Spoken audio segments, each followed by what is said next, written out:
Episode 56।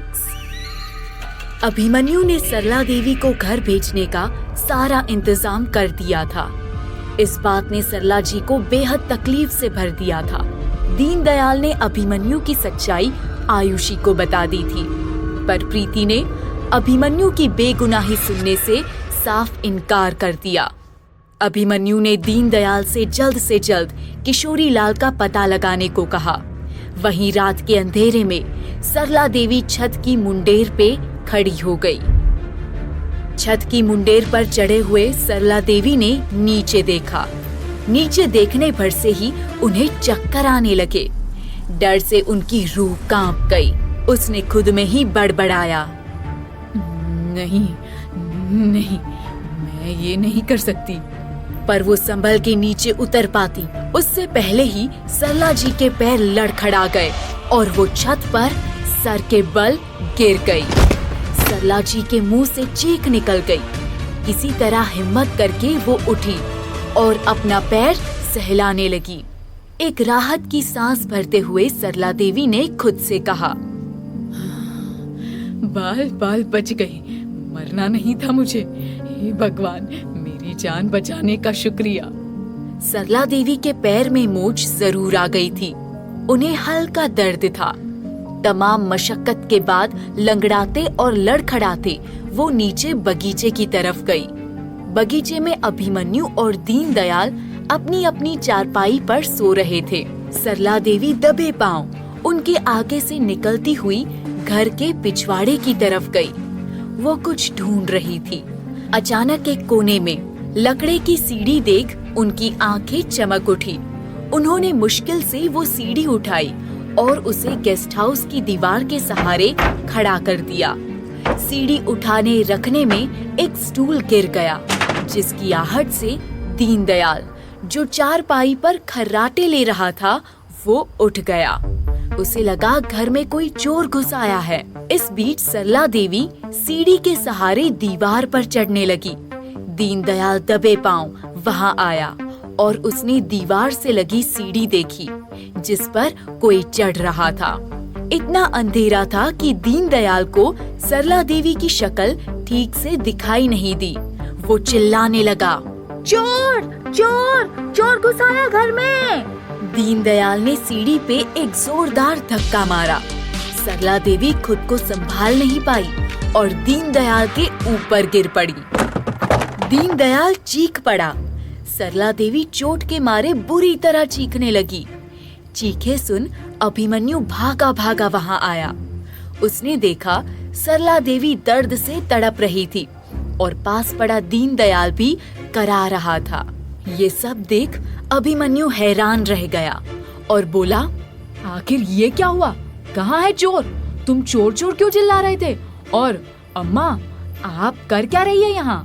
Deendayal, जो बेहाल जमीन पे पड़ा था, वो बोला, सर, आपकी अम्मा चढ़ी हुई थी सीढ़ी पर। मैंने सोचा चोर है, इसलिए शोर मचाया और माताजी मेरे ऊपर ही गिर पड़ी। अभिमन्यु गुस्से में घूरते हुए सरला जी से बोला, क्या कर रही थी आप इतनी रात में? सीढ़ी पर क्यों चढ़ी थी? तभी एक आवाज गूंजी, अब क्या नया ड्रामा कर रही है ये चुड़ैल? सभी उस आवाज की तरफ मुड़े और देखा वहाँ प्रीति और आयुषी खड़े थे। प्रीति गुस्से से अभिमन्यु और सरला देवी को घूर रही थी। सरला देवी ने चटक आवाज में जवाब दिया, थोड़ी तमीज से बोला करो प्रीति, मैं उम्र में तुमसे बड़ी हूँ। प्रीति ने ताना मारते हुए कहा, जब हरकतें इतनी घटिया करेंगी तो कोई कैसे तमीज से बात कर सकता है? इससे पहले कि सरला देवी कुछ बोलती, अभिमन्यु ने सख्त आवाज में कहा, प्रीति प्लीज और बहस मत करो। अब मेरी माँ की हरकत के लिए मैं माफी मांगता हूँ।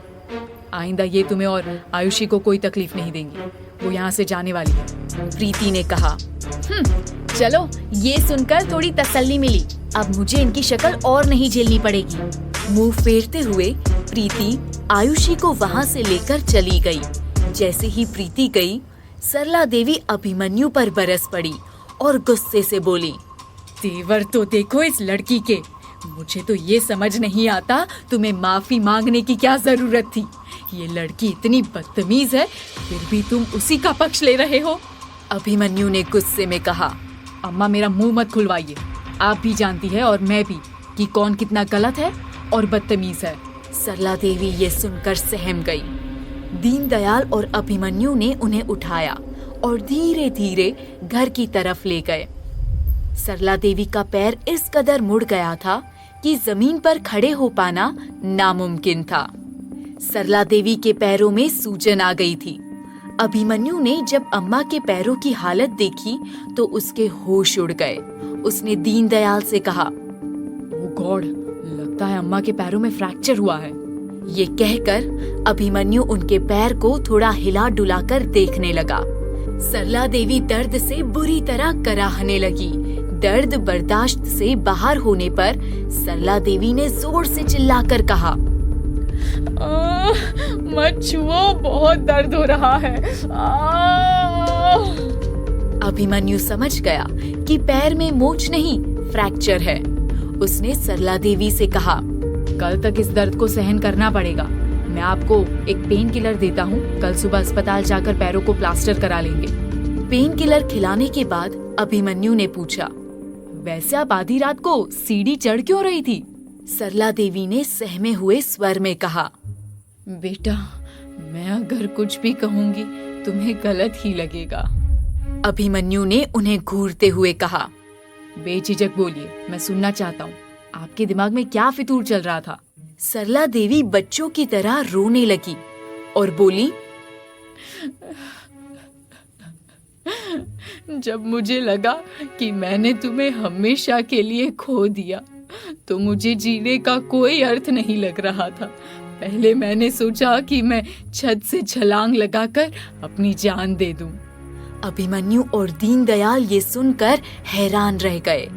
सरला देवी आगे बोली, लेकिन जब मैंने नीचे देखा तो मेरी हिम्मत ने जवाब दे दिया और मैं नीचे उतर गई। ये सब सुन दीनदयाल के रोंगटे खड़े हो गए।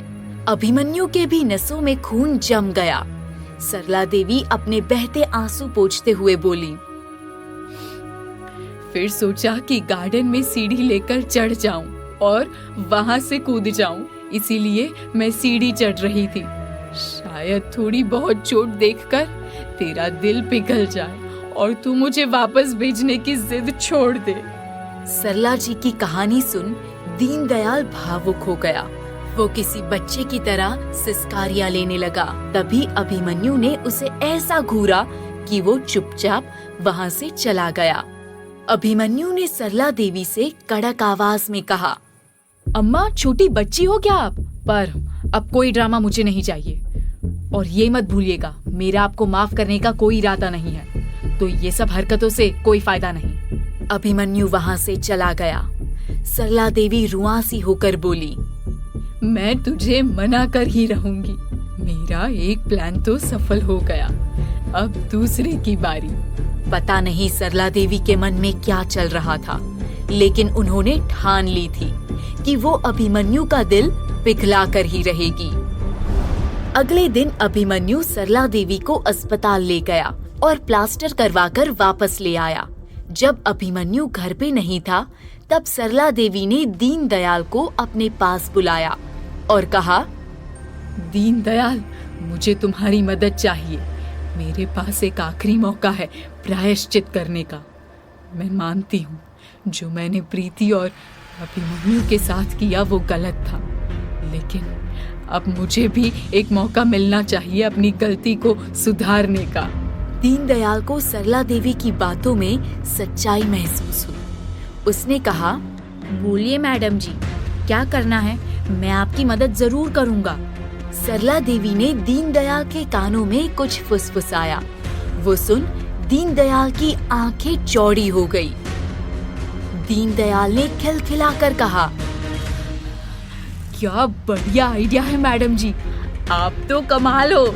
सरला देवी खुशी से झूम उठी और कहा, ऐसे ही मेरा नाम सरला देवी नहीं है। मैं जो भी करती हूँ कमाल ही करती हूँ।